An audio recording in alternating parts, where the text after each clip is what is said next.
مطلب کرے. یہ ہے منہج، یہ ہے طریقہ اللہ کے حبیب صلی اللہ علیہ وسلم، یہ ہے طریقہ، یہ ہے منہج صحابہ اکرام کا. صحابہ اکرام میں خلفائے راشدین کا، ابو بکر کا، عمر فاروق کا، عثمان غنی کا، حضرت علی کا، تمام صحابہ اکرام کا، تابعین کا، محدثین کا، فقہاء اکرام کا، مفسرین کا، تمام اہل علم کا آج بھی ہے، اور تمام اہل حق علماء اکرام کا منہج رہے گا قیامت تک کہ قرآن اور حدیث کو مضبوطی کے ساتھ تھام لو. قرآن کی بات آ جائے تو کسی اور کی بات کی طرف نہیں جانا ہے. نبی کریم صلی اللہ علیہ وسلم کی بات آ جائے تو کسی اور کی بات کی طرف نہیں جانا ہے. قرآن اور حدیث ہمارے لیے کافی ہے، قرآن اور حدیث ہمارے لیے کافی ہے. قرآن کو مضبوطی کے ساتھ پکڑ لیں، سنت رسول صلی اللہ علیہ وسلم کو مضبوطی کے ساتھ تھام لیں. اللہ کی قسم آپ کی پوری زندگی کا حل قرآن کریم اور نبی کریم صلی اللہ علیہ وسلم کی حدیث کے اندر موجود ہے. یہ منہج ہے میرے بھائیوں. کسی کی بات نہیں چلے گی قرآن کی موجودگی میں، کسی کی بات نہیں چلے گی سنت رسول کی موجودگی میں.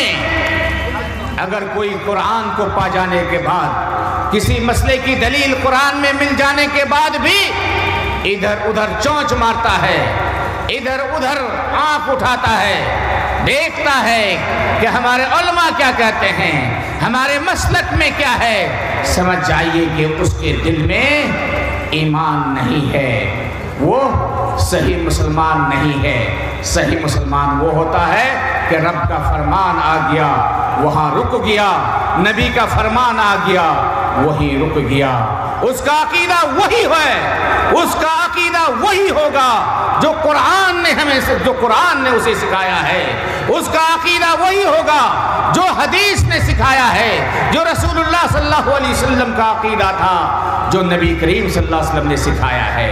اس کا عقیدہ کسی اور کے عقیدے کی طرف نہیں ہوگا، اس کا عقیدہ اہل کلام کی طرح نہیں ہوگا، اس کا عقیدہ فلسفیوں کی طرح نہیں ہوگا، اس کا عقیدہ صوفیوں کی طرح نہیں ہوگا، اس کا عقیدہ غلط لوگوں کی طرح نہیں، قصہ گو لوگوں کی طرح نہیں، ملاؤں کی طرح نہیں، بلکہ اس کا عقیدہ وہی ہوگا جو قرآن نے عقیدہ بتایا ہے.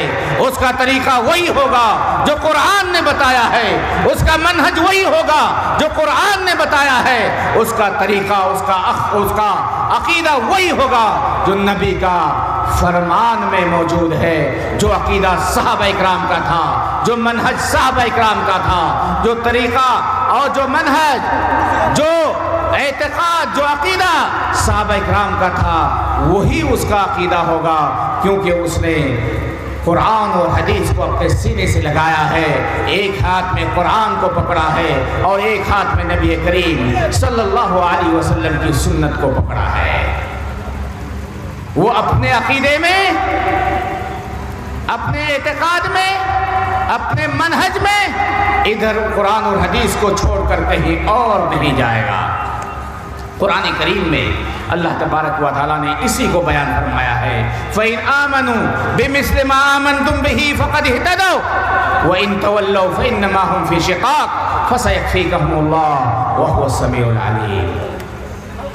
اگر اے مومنوں، اے لوگوں، اے بات کے لوگوں، اگر تمہارا ایمان، تمہارا منہج، تمہارا طریقہ، تمہارا عقیدہ ان لوگوں کی طرح ہوگا، فَإِنْ آمَنُوا بِمِثْلِ مَا آمَنْتُمْ بِهِ، صحابہ اکرام کی طرح ہوگا، تابعین کی طرح ہوگا، فَقَدْ اهْتَدَوْا، تو ہدایت پر ہوں گے. ہدایت پر ہونے کے لیے ہمارا ایک ایک عقیدہ، ہمارا ایک ایک سلوک، ہمارا ایک ایک منہج قرآن اور حدیث کے مطابق ہونا چاہیے، اسی طرح ہونا چاہیے جو صحابہ اکرام کا عقیدہ اور منہج تھا. میرے محترم بھائیو دوستو، وہی عقیدہ بناؤ جو صحابہ اکرام نے بنایا تھا، وہی عقیدہ بناؤ جو تابعین نے بنایا تھا، وہی عقیدہ بناؤ جو تبع تابعین، ائمہ، محدثین، بخاری، مسلم، ابو داؤد، ترمذی، نسائی نے بنایا تھا. اللہ کی قسم حق ان کے ساتھ تھا انہوں نے دین کو سمجھا تھا، جو انہوں نے دین سمجھا تھا وہی آج بھی ہمیں سمجھنا ہے، اپنی جانب سے منمانی نہیں کرنی ہے۔ ہمارے نبی جناب محمد رسول اللہ صلی اللہ علیہ وسلم کے بارے میں اللہ تبارک و تعالیٰ فرماتا ہے وَمَا يَنْتِقُ عَنِ الْهَوَىٰ إِنْ هُوَ إِلَّا وَحْيٌ يُوحَىٰ۔ نبی کریم صلی اللہ علیہ وسلم اپنے جانب سے کچھ نہیں کہتے، نبی کریم صلی اللہ علیہ وسلم اپنی جانب سے کچھ نہیں کہتے تھے، جو کچھ بھی کہتے تھے اللہ تبارک و تعالیٰ کی جانب سے کہتے تھے۔ ڈرو میرے بھائیو، اے اہل علم، اے لوگو، اے باشعور لوگو، ڈرو، تمہیں اپنی جانب سے کچھ نہیں کہنا ہے۔ عقیدے کے باب میں، عبادت کے باب میں، اخلاقیات کے باب میں، معاملات کے باب میں اپنی جانب سے کچھ نہیں کہنا، وہی کہنا جو قرآن میں ہے، وہی کہنا جو نبی کریم صلی اللہ علیہ وسلم کے فرمان میں ہے۔ اللہ تبارک و تعالیٰ نے تمہیں اپنی عبادت کے لیے پیدا کیا ہے۔ اگر آپ سے سوال کیا جائے کہ اللہ تبارک و تعالیٰ نے جن اور انس کو کس لیے پیدا کیا ہے، آپ کا جواب ہونا چاہیے کہ اللہ تبارک و تعالیٰ نے جن اور انس کو اپنی عبادت کے لیے پیدا کیا ہے۔ ہمارا اصل کام یہ ہے کہ ہم اللہ تبارک و تعالیٰ کی عبادت کریں۔ وَمَا خَلَقْتُ الْجِنَّ وَالْإِنسَ إِلَّا لِيَعْبُدُونَ، میں نے جن اور انس کو اپنی عبادت کے لیے پیدا کیا ہے۔ یہ اللہ تبارک و تعالیٰ کا فرمان ہے۔ آپ اللہ کی عبادت کریں، اللہ کی بندگی کریں، اللہ کو اپنا معبود حقیقی سمجھیں، اللہ تبارک و تعالیٰ کو اپنا رب سمجھیں، اللہ تبارک و تعالیٰ کو اپنا پالنہار سمجھیں، اللہ تبارک و تعالیٰ کو اپنا خالق سمجھیں، اللہ تبارک و تعالیٰ کو اپنا رازق سمجھیں۔ یہ سمجھیں کہ اسی نے ہمیں پیدا کیا، وہی ہمیں روزی دیتا ہے۔ اس کو توحید کہتے ہیں، افراد اللہ تعالی بالربوبیت والالوہیت والاسماء والصفات۔ اللہ تبارک و تعالیٰ کو اللہ کے کاموں میں ایک جاننا، اللہ تبارک و تعالیٰ کو اللہ کی عبادت میں ایک جاننا، اللہ تبارک و تعالیٰ کو اس کے ناموں میں اور اس کی صفات میں ایک جاننا، اس کو توحید کہتے ہیں، اس کو توحید کہتے ہیں۔ اسی توحید الوہیہ کے لیے، اللہ کی عبادت کے لیے اللہ تبارک و تعالیٰ نے آپ کو بنایا ہے، آپ کو پیدا کیا ہے، آپ کو عدم سے وجود میں لایا ہے۔ عبادت کیا چیز ہے میرے بھائیو؟ عبادت ہے بندگی، عبودیت سے ہے۔ عبودیت کا مطلب ہے کہ اپنے آپ کو ذلیل کر دینا، اپنے آپ کو رسوا کر دینا، اپنے آپ کو جھکا دینا، اپنی خاکساری کو اللہ کے حوالے کرنا۔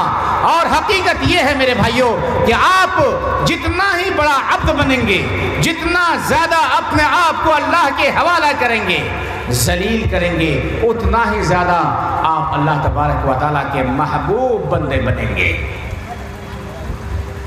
ہمیں اور آپ کو معلوم ہونا چاہیے کہ جب کوئی غلطی کرتا ہے اور پھر وہ غلطی کرنے والا انسان جس کے ساتھ غلطی کرتا ہے اس کا ہاتھ پکڑ لیتا ہے اور معافی مانگنے لگتا ہے، اور وہ یا تو معاف کر دیتا ہے یا پھر گاؤں کے لوگ، دوسرے لوگ کہتے ہیں کہ بھئی وہ جھک گیا تمہارے سامنے، معاف کر دو، اور آپ معاف کر دیتے ہیں۔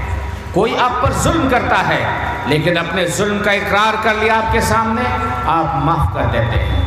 بڑا سے بڑا گناہ کرتا ہے، بڑا سے بڑا ظلم کرتا ہے، لیکن وہ انسان جب جھک جاتا ہے آپ کے سامنے، مظلوم کے سامنے، تو پھر آپ بھی اسے معاف کر دیتے ہیں۔ آپ کو اللہ تبارک و تعالیٰ نے انسان بنایا ہے، اللہ تبارک و تعالیٰ نے آپ کو اشرف المخلوقات میں سے بنایا ہے۔ لَقَدْ خَلَقْنَا الْإِنسَانَ فِي أَحْسَنِ تَقْوِيمٍ، ہم نے انسان کو بہترین صورت میں بنایا ہے، عقل سے نوازا، دل سے نوازا، حق و باطل کے درمیان ہم تمیز کرتے ہیں، غلط اور صحیح کے درمیان ہم تمیز کرتے ہیں۔ اتنا اشرف بنایا ہے، لیکن اللہ تبارک و تعالیٰ نے آپ کو اپنی عبادت کے لیے بنایا ہے، پیدا کیا ہے۔ آپ کو چاہیے کہ آپ ایک اللہ کی عبادت کریں، ایک اللہ کے سامنے اپنا سر جھکائیں، ایک اللہ کے سامنے، ایک اللہ کے لیے رکوع کریں۔ مانگنا ہو تو اسی سے، مدد طلب کرنی ہو تو اسی سے، اور یاد رکھیں کہ عبادت بندگی اللہ کے علاوہ کسی کے لیے جائز نہیں ہے، نہ محمد رسول اللہ صلی اللہ علیہ وسلم کے لیے جائز ہے، نہ کسی اور کے لیے جائز ہے، نہ زندوں کے لیے جائز ہے، نہ مردوں کے لیے جائز ہے۔ اللہ کے حبیب صلی اللہ علیہ وسلم اللہ کے لیے نماز پڑھتے تھے، اللہ کے لیے قیام کرتے تھے، اللہ کے لیے ہر عبادت کرتے تھے، جس کو اللہ تبارک و تعالیٰ نے فرمایا قل ان صلاتی ونسکی ومحیای ومماتی للہ رب العالمین۔ اے نبی صلی اللہ علیہ وسلم کہہ دیجئے، اے نبی صلی اللہ علیہ وسلم کہہ دیجئے کہ میری نماز، میری قربانی، میری زندگی، میری موت، یہ سب کچھ اللہ تبارک و تعالیٰ کے لیے ہے۔ یا معاذ لا تشرک باللہ شیئا وَإِن قُتِّلْتَ أَوْ حُرِّقْتَ وَإِن قُتِّلْتَ أَوْ حُرِّقْتَ۔ معاذ اللہ کے ساتھ کسی کو شریک نہ کرنا، اللہ کی ربوبیت میں، اللہ کی الوہیت میں، اللہ کے اسماء و صفات میں کسی بھی طرح ذرہ برابر کسی کو شریک نہ کرنا۔ اس سلسلے میں ایک حدیث بیان کی جاتی ہے، اگرچہ اس حدیث کو، اور حدیث بہت مشہور ہے کہ ایک اللہ کی عبادت، اللہ کے علاوہ کسی کی عبادت نہیں کرنا ہے، کسی کی نہیں، کسی کے سامنے اپنا سر نہیں جھکانا ہے۔ معزز بھائیوں، آپ جب روزانہ 5 مرتبہ اپنی پیشانی کو زمین پر رکھتے ہیں اور سبحان رب العالی کہتے ہیں، سبح قدوس رب الملائکۃ والروح کہتے ہیں، سبحانک اللہم ربنا بحمدک اللہم اغفر لی کہتے ہیں، اپنی حالت کو یاد کرو میرے بھائیوں۔ آپ اپنے 7 اعضاء زمین پر رکھتے ہیں، یوں تو آج قالین ہے، یوں تو آج چٹائی ہے، یوں تو آج سجادہ ہے، مصلی ہے، لیکن اس وقت کو یاد کریں جب ہمارے نبی جناب محمد رسول اللہ صلی اللہ علیہ وسلم مسجد نبوی میں کوئی شروع میں چٹائی نہیں تھی، بارش ہوتی تھی، بارش کا پانی زمین پر گرتا تھا، مسجد کے اندر ہوتا تھا اور وہ مسجد گیلی ہو جاتی تھی۔ اسی حالت میں ہمارے نبی جناب محمد رسول اللہ صلی اللہ علیہ وسلم اپنے 7 اعضاء کو اللہ کے حوالے کرتے تھے، زمین پر رکھتے تھے۔ صحابی کہتے ہیں کہ بارش ہونے کے بعد جب ہمارے نبی جناب محمد رسول اللہ صلی اللہ علیہ وسلم مسجد میں نماز پڑھتے تو آپ کی پیشانی پر کیچڑ ہوتا تھا، گیلی مٹی ہوتی تھی۔ یہ نبی ہے میرے بھائیوں۔ آپ یاد کریں، یہ 7 اعضاء جب آپ زمین پر رکھتے ہیں، اپنی 2 ہتھیلی اور 2 گھٹنا، 2 پیر، اور یہ سب سے اشرف جگہ، سب سے بہترین جگہ، اور یہ ناک جس کو آپ کٹنے نہیں دیتے ہیں، جسے آپ جھکنے نہیں دیتے ہیں، لیکن روزانہ آپ ان 7 اعضاء کو اللہ کے لیے مسجد میں جا کر رگڑتے ہیں، زمین پر رگڑتے ہیں، اس طرح رگڑتے ہیں کہ بسا اوقات آپ کی پیشانی پر سجدے کا اثر ظاہر ہو جاتا ہے۔ اس سے بڑھ کر اور کوئی ذلت نہیں۔ کیوں ہمارے نبی جناب محمد رسول اللہ صلی اللہ علیہ وسلم جب قیام اللیل کرتے اتنی دیر تک کھڑے رہتے کہ آپ کے پیر سوج جاتا تھا، پیر آپ کا پھول جاتا تھا۔ کیوں؟ اس لیے کہ اللہ تبارک و تعالیٰ نے اپنی عبادت کے لیے پیدا کیا ہے۔ اور سن لو موحدو، اے اہل توحید سن لو، اللہ نے تمہیں اپنی عبادت کے لیے جب پیدا کیا ہے تو تم صرف اللہ ہی کی عبادت کرنا۔ جب تم نے گواہی دے دی ہے اشہد ان لا الہ الا اللہ، میں گواہی دیتا ہوں کہ اللہ کے علاوہ کوئی معبود نہیں، میں گواہی دیتا ہوں کہ اللہ کے علاوہ کوئی عبادت کے لائق نہیں، میں گواہی دیتا ہوں کہ میرا معبود حقیقی صرف اللہ ہے، تو پھر ہر چیز کی امید اسی سے رکھنا، کسی اور کی طرف ہاتھ نہ پھیلانا۔ اذا سألت فاسأل اللہ، اذا سألت فاسأل اللہ، جب مانگنا تو اللہ سے مانگنا، وَإِذَا اسْتَعَنْتَ فَاسْتَعِنْ بِاللَّهِ، اور جب مدد طلب کرو گے تو اسی ایک اللہ سے مدد طلب کرنا۔ روزانہ تم کہتے ہو إِيَّاكَ نَعْبُدُ وَإِيَّاكَ نَسْتَعِينُ، اے اللہ ہم تیری ہی عبادت کرتے ہیں اور تجھ ہی سے مدد طلب کرتے ہیں۔ جب تم نے اشہد ان لا الہ الا اللہ کہہ دیا، جب تم بیمار ہوگے، جب تم بیمار ہوگے، اس وقت بھی تم شفا کی امید اسی سے رکھنا، کہنا اللہم رب الناس، اللہم رب الناس اذھب الباس لا شفاء الا شفاء، شفاءک لا یغادر سقما۔ کہ اللہ اے لوگوں کا رب تو ہی شفا دینے والا ہے، تیرے علاوہ کوئی شفا دینے والا نہیں ہے، تمہیں کسی چیز کی ضرورت پڑے گی تو اسی اللہ تبارک و تعالیٰ سے مانگنا، اس کے علاوہ کسی اور کے چوکھٹ پہ نہیں جانا، کسی اور کے دربار میں نہ جانا، کسی اور سے امید نہ رکھنا۔ وہ حی ہے، وہ قیوم ہے، وہ حی ہے، وہ زندہ ہے جو مرتا نہیں ہے۔ کوئی دنیا میں اللہ کے علاوہ کوئی بھی ذات ایسی نہیں ہے جو کبھی مرے گی نہیں۔ الحی القیوم، جو قیوم ہے، خود کھڑا ہے، آپ کو بھی کھڑا رکھتا ہے۔ اللہ کی قسم اس کا دامن پکڑ لو جو کبھی بھی مرے گا نہیں۔ کل شیء ہالک الا وجہہ، کل من علیہا فان ویبقى وجہ ربک ذو الجلال والاکرام۔ وہ اللہ آپ کو دینے کے لیے آسمانی دنیا پر روزانہ نزول فرماتا ہے اور آپ کو پکارتا ہے کوئی مجھ سے مانگنے والا میں اس کو دے دوں، ہے کوئی مجھ سے مغفرت طلب کرنے والا میں اس کو معاف کر دوں۔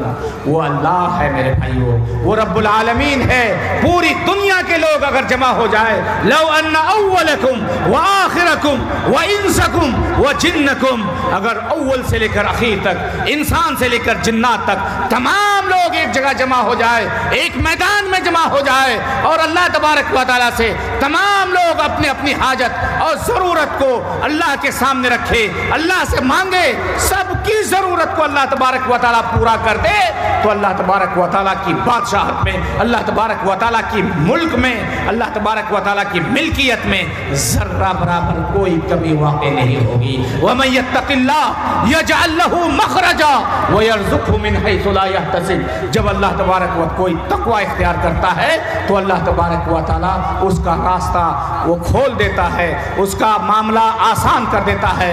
اس لیے اللہ تعالیٰ نے تمہیں عبادت کے لیے پیدا کیا ہے، اسی کی عبادت کرنا، اس کے ساتھ کسی کو شریک نہ کرنا۔ اور یاد رکھو میرے بھائیو، وہی عبادت قابل قبول ہے جو نبی کے طریقے کے مطابق ہو۔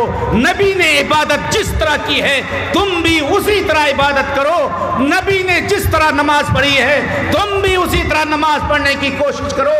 یاد رکھنا، نبی کی نماز کو چھوڑ کر، نبی کی طریقے نماز کو چھوڑ کر کسی اور کے طریقے کو پکڑنا، کسی عالم کے طریقے کو پکڑنا، کسی مسلک کے طریقے کو پکڑنا، کسی امام کے طریقے کو پکڑنا، اللہ کی قسم یہ وبال جان کے علاوہ کچھ بھی نہیں ہے۔ نبی کے طریقے کو پکڑو۔ نبی نے جہاں 2 رکعت نماز پڑھی ہے وہاں آپ 3 نہ پڑھنا، وہاں 2 ہی پڑھنا۔ نبی نے جہاں 4 پڑھا ہے وہی، یہ منہج ہے میرے بھائیو۔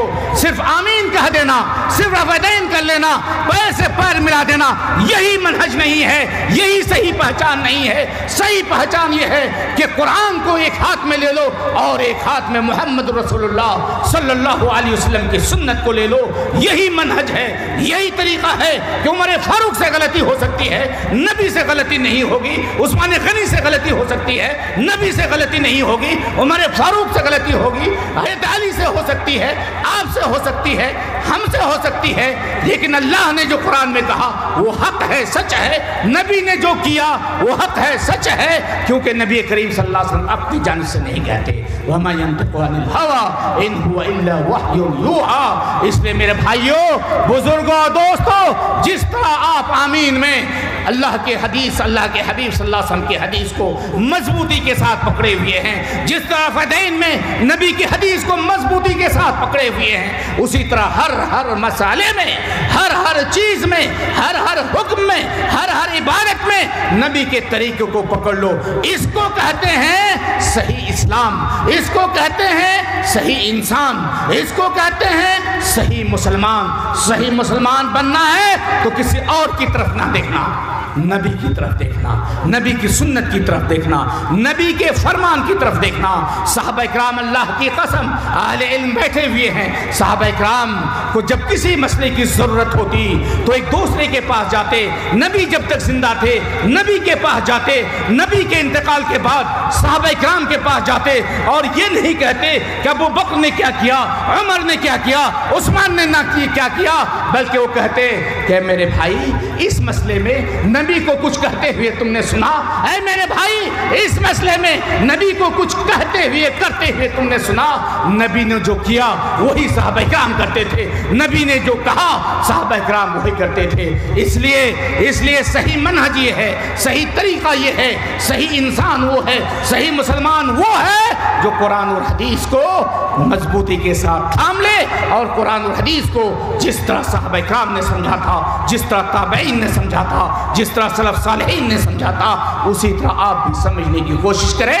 ایک اللہ کی عبادت کریں اور ہر عبادت نبی کے طریقے کے مطابق کیے۔ جہاں نبی نے ہاتھ اٹھایا وہاں ہاتھ اٹھائیے، جہاں نبی نے ہاتھ نہیں اٹھایا وہاں نہ اٹھاؤ میرے بھائیوں۔ چاہے تم 25 سال سے اٹھا رہے تھے، 100 سال سے ہاتھ اٹھا کر کے دعا کر رہے تھے، تم اجتماعی دعا فرض نماز کے بعد کرتے تھے، لیکن جب تمہیں معلوم ہو گیا، جب تمہیں اہل علم نے بتایا کہ یہ نبی کا طریقہ نہیں ہے، تو اسی وقت تمہیں چھوڑ دینا ہے۔ اگر تمہارے اندر یہ طاقت ہے، تمہارے اندر یہ پاور ہے، تمہارے اندر یہ اسپرٹ ہے کہ تم جب سنو کسی عالم کو کہتے ہوئے کہ یہ کام نبی نے نہیں کیا ہے، اگر تم نے اسی وقت چھوڑ دیا تو تم صحیح منہج والے ہو، تم صحیح ایمان والے ہو، تم صحیح انسان ہو، تم صحیح مسلمان ہو، تم صحیح منہج والے ہو۔ لیکن اگر تم نے قبر والوں کی طرف دیکھا، اگر تم نے یہ دیکھا کہ فلاں عالم نے ایسا کیا اس لیے میں کروں گا، تو سمجھ جاؤ کہ تمہارے ذہن میں، تمہارے طبیعت میں، تمہارے دماغ میں اللہ تبارک و تعالیٰ نے